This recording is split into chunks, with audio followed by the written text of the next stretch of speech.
Hello. So in this video, I'm going to briefly mention few points and ask few questions that came in my mind regarding Marino's experiments.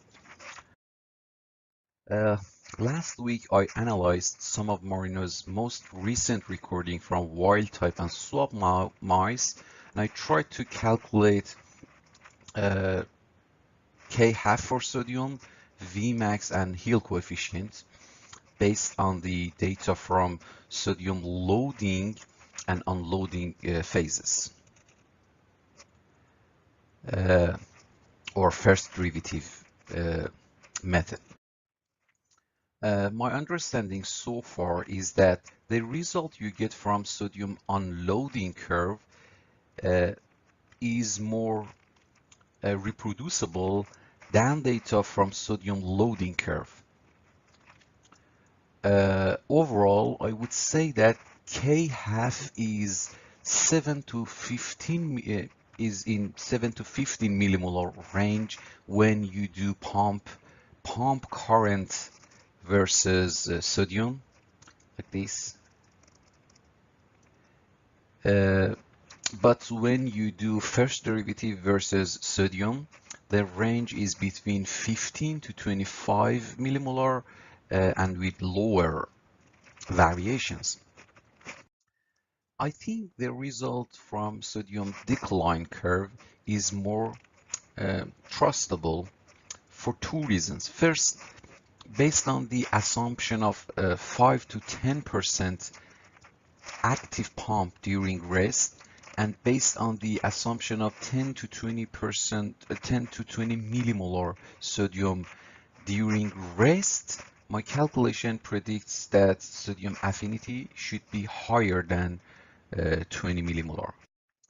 Uh, Second, simply because it's more reproducible and more in line with what we saw in membrane homogenate. So that's it. I'm not going to take up any more of your time about the speculation. So let's go to review the possible confounding sodium loading pathway. I studied briefly some recent literature reviews about the cell sodium inward and outward pathways, and then I focus on the transporters that are found to be significant in skeletal muscle. So in skeletal muscle, the most significant sodium inward pathways are sodium amino acid symporter, sodium calcium exchanger, sodium proton uh, exchanger, okay, and sodium chloride co-transporters and sodium channels. Among these sodium channels is the most significant one, and even during rest, it can increase intracellular sodium. It's been reported that blockage of all types of sodium channel will reduce intracellular sodium up to 50% during rest. Uh, and the only semi-significant sodium outward pathway is through sodium bicarb co-transporter in its forward mode. Although we shouldn't rule out the possibility of sodium efflux by sodium calcium exchanger, which is working in reverse direction after intracellular sodium elevation and decrease of intracellular calcium.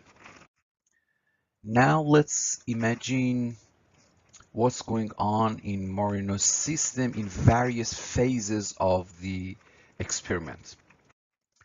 Uh, at the early phase of sodium loading, we have a strong sodium inward with full capacity because of the gradient. And as more sodium gets into the cell, there is less sodium inward. Don't know why my mouse doesn't work here.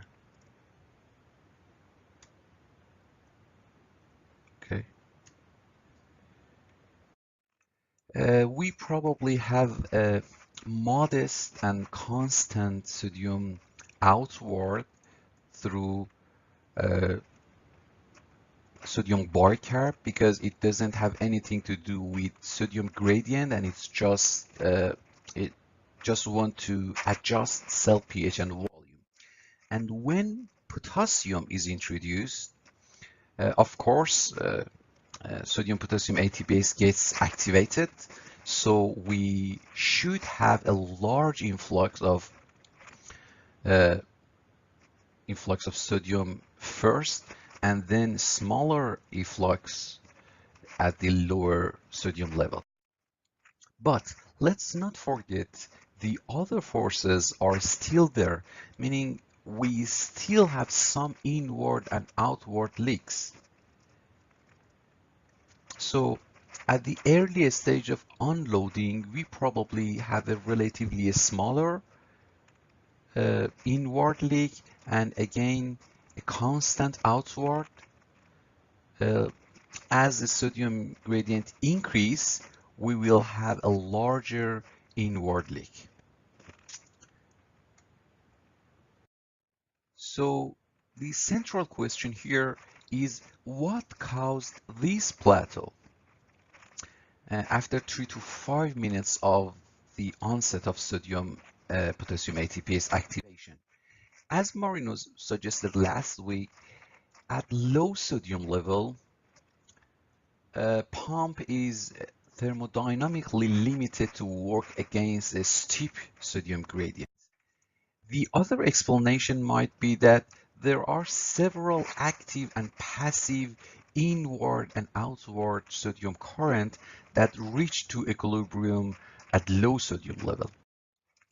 Regarding electrochemical force limitation, two factors comes to my mind that suggests it's not the case here. First, let's not forget that pump is active and consume ATP as long as ATP is provided, pump can turn over even at lower sodium level.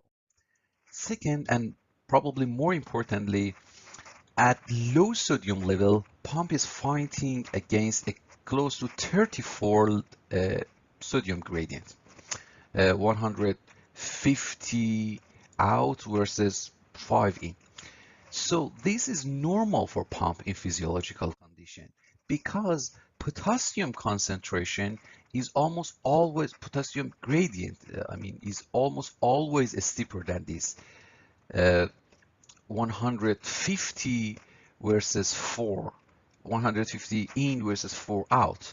So pump that normally works against a 35-fold potassium gradient and is supplied with ATP shouldn't have any problem clearing 5 millimole intracellular sodium.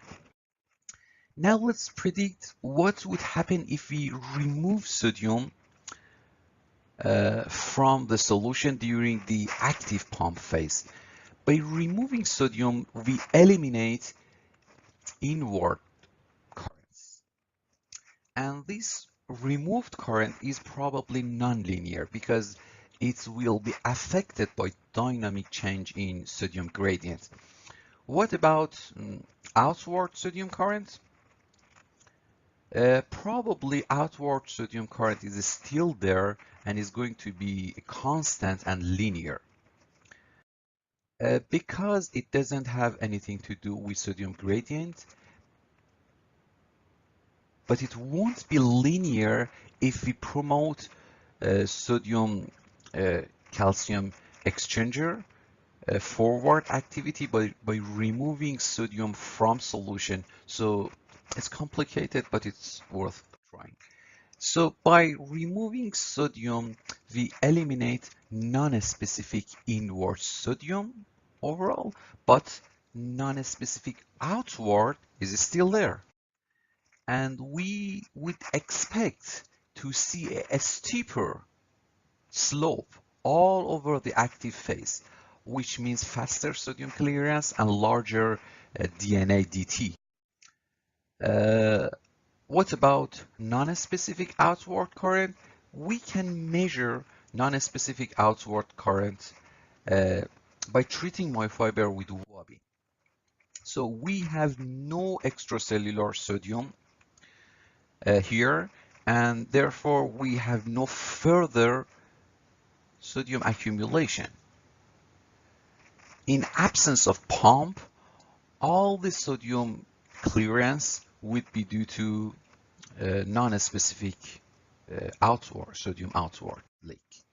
And by deducing it from the rates we measured in the previous phase,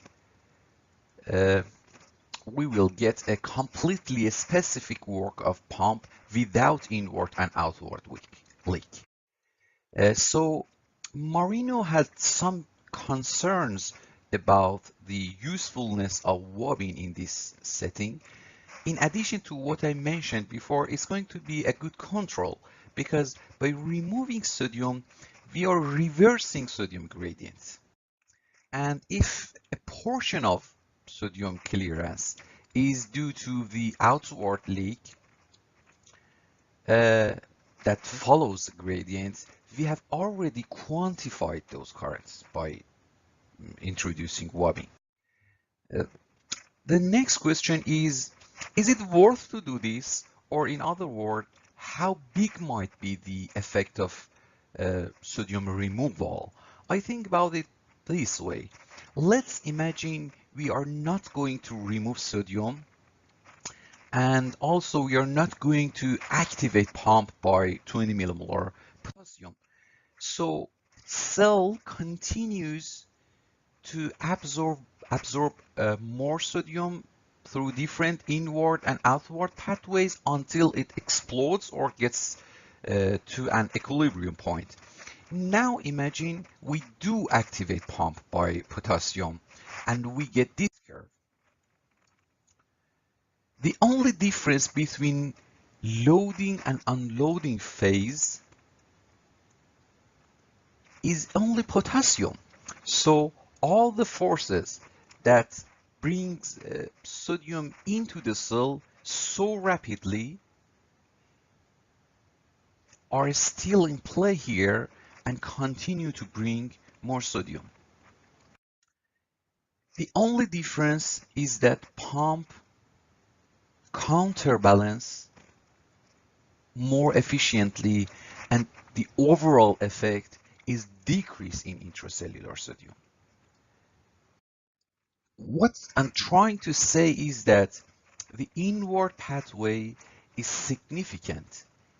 If we see very fast work of pump that clears sodium so rapidly, it's a net effect of inward and outward current combined.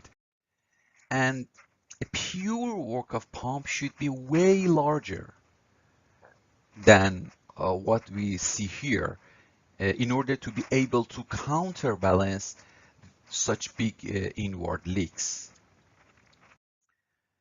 Based on these, my suggestion for next experiments are like this. We can do 1, 2, 3 experiment with 0 sodium plus minus Wobin. This will tell us the scale of sodium influx and efflux. Then, as Marino suggested, we probably don't need to repeat Wobin experiment each time, providing that the outward leak is constant and linear. Otherwise, adding Wobin should always be a part of protocol. But I think it's necessary anyway, because reviewers might ask, okay, you reverse the sodium gradient. How do you know that it's pump, not outward leaks that clear sodium? Based on what I understand, depolarizing the resting membrane potential, I mean, this is my question regarding holding resting membrane potential at less negative as suggested by Marino. Based on what I understand, depolarizing the resting membrane potential might increase pump activity and therefore increase the signal to noise ratio, but I'm not clear, how does it address the non-specific leaks? And also, uh, we have to think about the physiological relevance. I'm sorry to talk, I'm sorry, my talk got too long, but I needed to explain to myself how different currents might participate and just wanted to share my thoughts. Thank you.